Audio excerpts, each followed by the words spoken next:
नमस्कार। हमारे YouTube channel राजस्व में आपका स्वागत है। मेरा विषय है मोदी साहब की 7 साल की उपलब्धि। ये विषय अच्छा लगे लाइक करो, शेयर करो, सब्सक्राइब करो। दोस्तों सब्सक्राइब करना मत भूलना।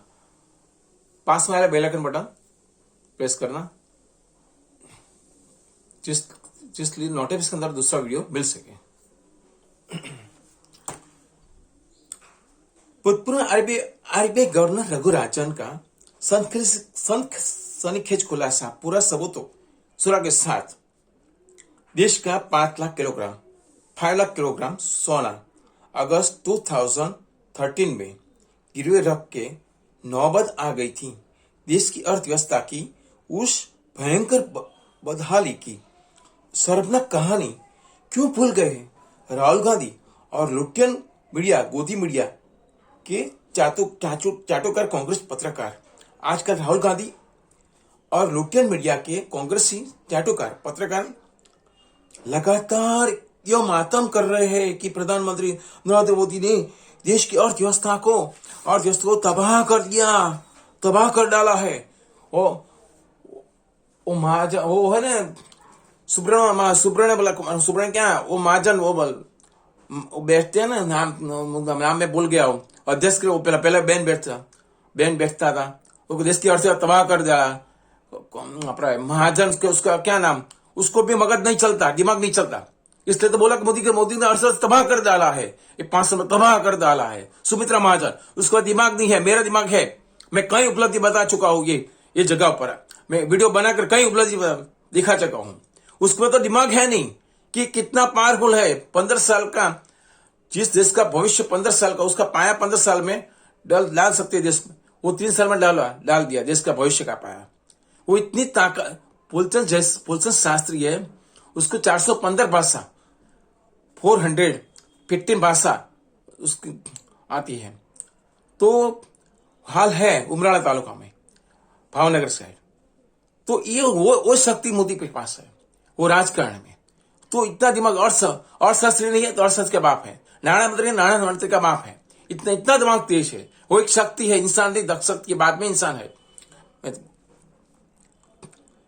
को तबाह कर डाला है।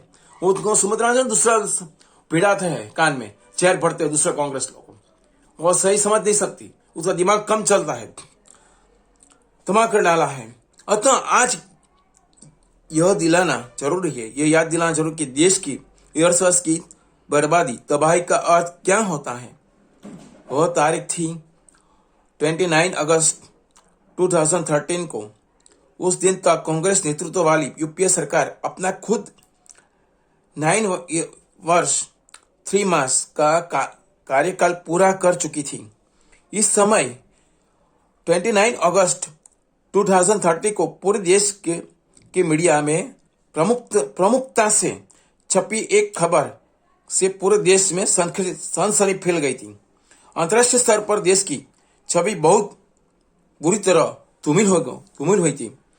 इस खबर में बहुत स्पष्ट शब्दों में यह उल्लेख किया गया था कि देश की आर्थिक स्थिति इतनी नाजुक हो चुकी है कि केंद्र सरकार के वाणिज्य एवं उद्योग मंत्री आनंद शर्मा ने सुझाव दिया कि देश के स्वर्ण कोष से निकालकर देश का 5 लाख किलोग्राम सोना गिरवी रख दिया जाए। उस समय देश के स्वर्ण कोष में 5,57,000 किलोग्राम सोना ही था। अर्थात देश के स्वर्ण कोष का लगभग 90% सोना गिरवी रख देने की सलाह कोई और नहीं बल्कि तत्कालीन केंद्र सरकार का वाणिज्य एवं उद्योग मंत्री आनंद शर्मा ने दे रहा था।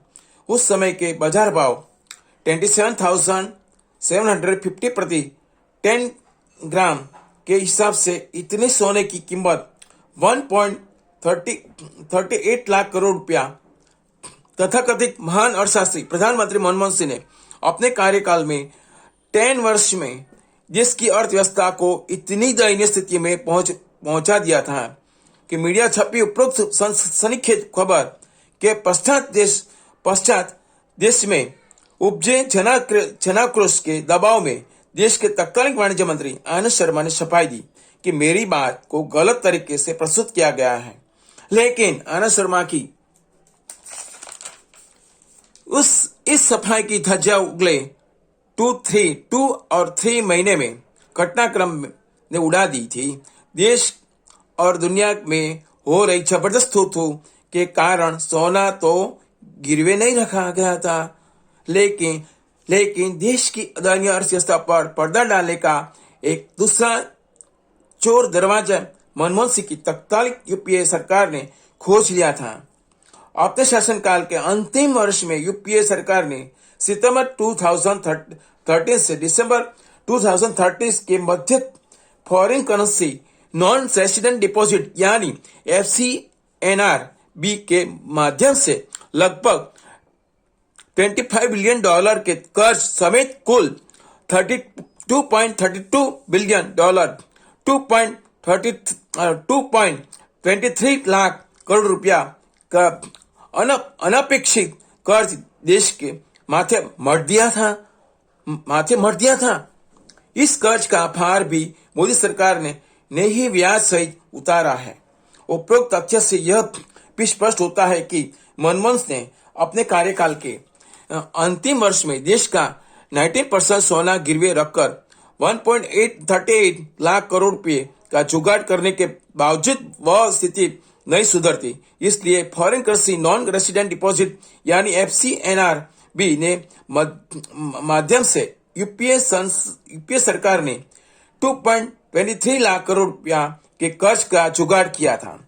अंत में अगस्त 2013 में देश का जो स्वर्ण भंडार 557 टन था, उसमें मोदी सरकार ने 148 टन की वृद्धि की है। 30 जून 2021 में को देश का स्वर्ण भंडार 705 टन हो चुका था। कांग्रेस, कम्युनिस्ट आदि सबके झूठे प्रचार को जानिए और समझिए, अतः देश हित में जागृत बने। सुन लो रे पप्पो पिंकियो, इन सालों में मोदी जी ने क्या किया जो आज तक स्वतंत्र भारत के इतिहास में कोई नहीं कर पाया। अवश्य पढ़े, कई बीच में ही छोड़ दिया तो आपकी आंखों बंद ही रह जाएगी, इसलिए पूरा अवश्य सुनिए। पहली उपलब्धि, फर्स्ट उपलब्धि, 200 साल तक हमारे देश को गुलाम बनाने वाले ब्रिटेन में 53 देशों की मीटिंग में मोदी जी का महाअध्यक्ष बने। इस बात से हर एक भारतीय का सीना गर्व से चौड़ा होना चाहिए। दूसरी उपलब्धि, UN मानवाधिकार परिषद में भारत की बड़ी जीत हुई है। सबसे ज्यादा वोटों की आवश्यकता थी मिले 188 वोट। क्या अब भी भारत की जनता पूछेगी कि मोदी विदेश क्यों जाते हैं? 4 गुना कमाने किया है मनमोहन सिंह की इतनी कमानी भी नहीं किया है, उससे 4 गुनी कमानी किया है। वो जाते हैं इसलिए 4 गुनी कमानी। तीसरी उपलब्धि, दुनिया के 25 सबसे ताकतवर देशों की वही लिस्ट सारी भारत आया नंबर 4 पर। हमसे आगे अमेरिका, रूस, चीन थे। ये है मोदी युग। चौथी उपलब्धि, 1 लाख करोड़ की पार पहुंचा GST से का मासिक टैक्स कलेक्शन। ये है एक चाय वाले का अर्थशास्त्र। पांचवी उपलब्धि, नए सौर ऊर्जा संयंत्र लगाने में अमेरिका और जापान को पीछे छोड़ भारत पहुंचा दूसरे स्थान पर। छठी उपलब्धि, 2017-18 में 2 गुना हुआ सौर ऊर्जा का उत्पादन। चीन और अमेरिका भी दंग है। सातवीं उपलब्धि, भारत की आसमान छू रही GDP को देखकर भारत की GDP 8.2%, चीन की 6.7% और अमेरिका की 4.2%। अब भी कहेंगे भारत की मोदी विदेश क्यों जाते हैं? आठवीं उपलब्धि, जल, थल और आकाश तीनों क्षेत्रों में सुपरसोनिक मिसाइल दागने वाला दुनिया का पहला देश बना भारत। यह है मोदी युग। अगर आपके गर्व हुआ हो तो जय हिंद लिखना ना भूलें।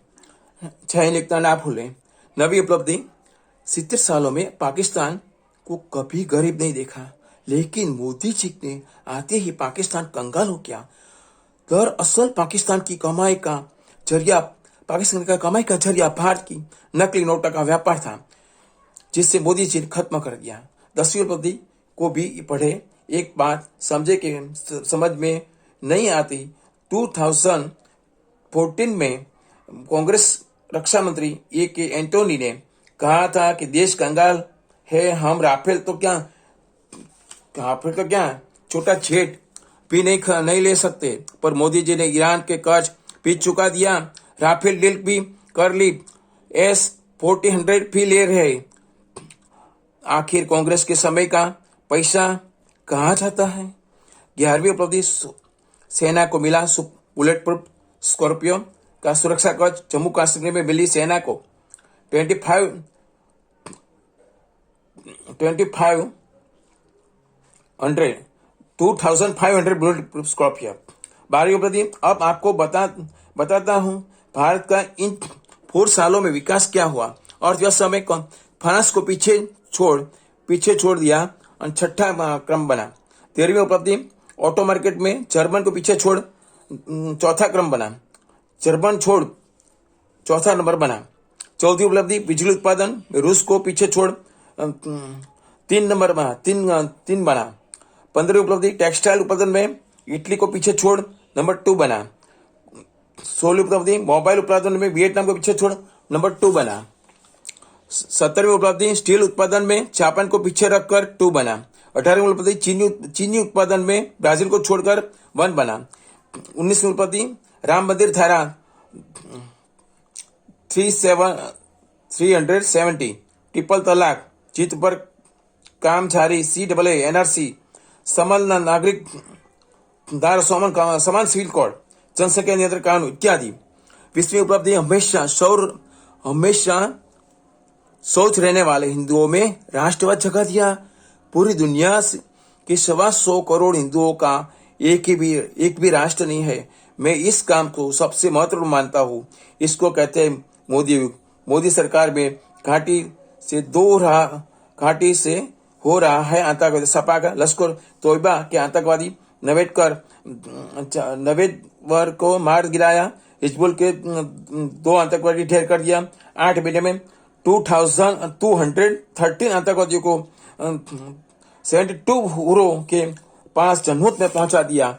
कांग्रेस राज में आतंक की दहशत फैलाते थे, मोदी राज में सेना आतंकवादियों की दहशत बन गई है। यह है मोदी राज का फॉर्मूला। मोदी जी की बढ़ती ख्याति से सारा विपक्ष बौखला गया है कि अब उनके भ्रष्टाचारी हथकंडे कामयाब नहीं हो सकते। तब एक अभिमन्यु का वध करने के लिए सारे भ्रष्टाचारी के महारथी एक होकर चक्रों की रचना कर रहे हैं। और 2024 में मोदी को हराने के लिए, लेकिन उन भ्रष्टाचारी महारथियों को यह नहीं मालूम कि द्वापर में अभिमन्यु की चक्रों भेदन की शिक्षा मां को घर में ली गई थी, और वो भी केवल कुश्ती की बाहर निकल के नहीं, लेकिन इस मोदी रूपी अभिमन्यु ने चक्रों को भेदन व उसे चकनाचूर करने की शिक्षा मां के घर से बाहर आकर इस मां भारती से ली है। जे अजय है, पराजय नहीं है। आइए आज हम सब मिलकर एक संकल्प ले, इस सेवक को 2024 में इतने भारी बहुमत से विजयी बनाइए कि वह आंकड़ा गिनीज बुक में दर्ज होकर रह जाए, जिस आंकड़े को कोई छू भी न सके। 2024 में मोदी जी को वापस भारत का प्रधानमंत्री बनाए। जय हिंद।